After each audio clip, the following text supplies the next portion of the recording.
让我们大家用热烈的。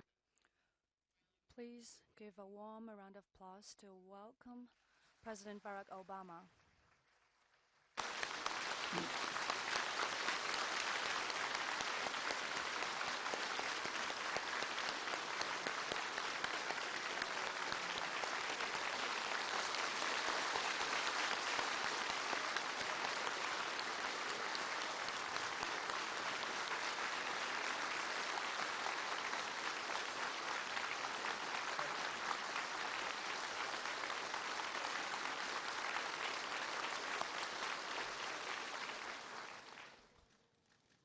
OK， 各位 Distinguished guests, friends, ladies and gentlemen. Introduce myself first. So I'm Yu Lianyang from Fudan University. 所以今天呢，我们非 Today, we are privileged to have invited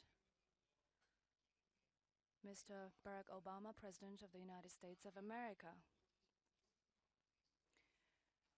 He's paying a state visit to China, and he is here today. I'm pleased to moderate this dialogue because President Obama attaches great importance to exchanges between the two peoples, especially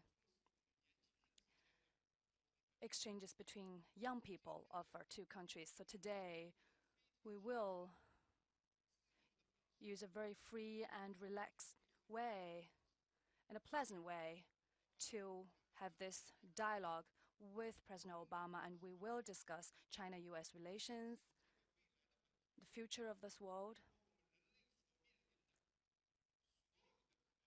all possible global challenges facing mankind. Today,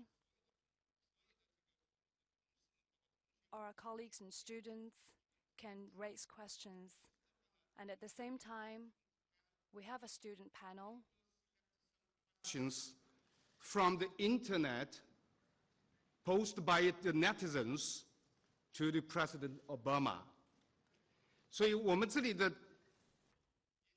So, ladies and gentlemen, you can use English or Chinese to answer questions or answer questions. If you think your English is not good enough, you can use Chinese to ask questions or answer questions, whatever. Before we start officially, we will ask Ambassador Huntsman to say a few words.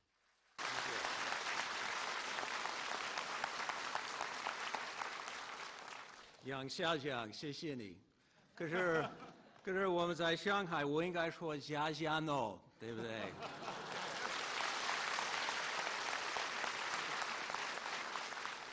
弄好，这么多人，今天就是太好了。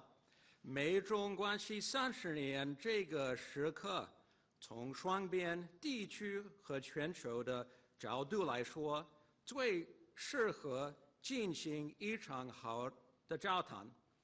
这种活动在中国没有先例。What a great turnout.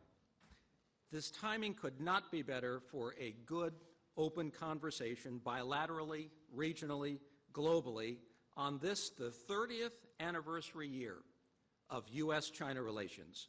And this is the first ever town hall meeting format by a U.S. president in China. 我们两国元首具体说过，他们要推动一个积极、建设性、全面的关系。Our two presidents have specifically stated that they want to promote a positive, constructive, and comprehensive relationship. 如果没有美中两国的合作，几乎没有哪一个全球性挑战能得到解决。Today, virtually no global challenge can be solved without the United States and China cooperating. 我们面临的挑战是把我们的展望提到一个更高的水平。有谁比我们最高层领导人更适合参加我们的讨论呢？ The challenge before us is to find ways to move our engagement to a higher strategic plane. So who better to join us than the person who can speak at the very highest level of government on these subjects?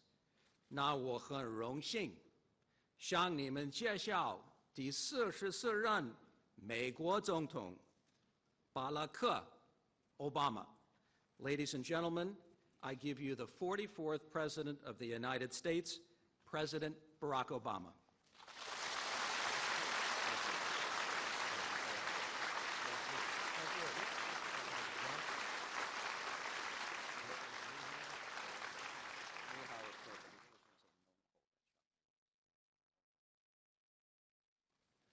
Nong Ho.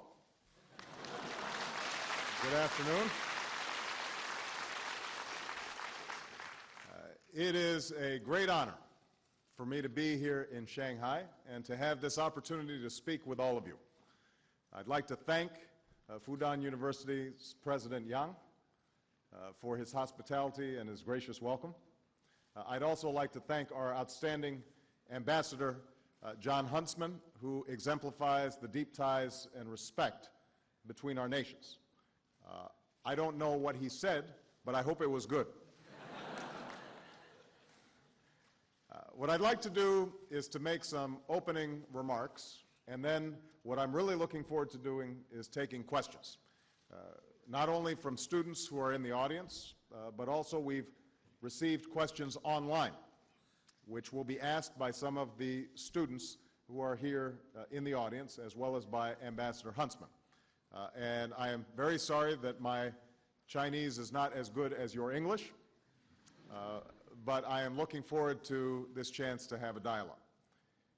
This is my first time traveling to China, and I'm excited to see this majestic country. Here in Shanghai, we see the growth that has caught the attention of the world, the soaring skyscrapers, the bustling streets, and entrepreneurial activity. And just as I'm impressed by these signs of China's journey to the 21st century, I'm eager to see those ancient places that speak to us from China's distant past. Tomorrow and the next day, I hope to have a chance when I'm in Beijing to see the majesty of the Forbidden City and the wonder of the Great Wall. Truly, this is a nation that encompasses both a rich history and a belief in the promise of the future.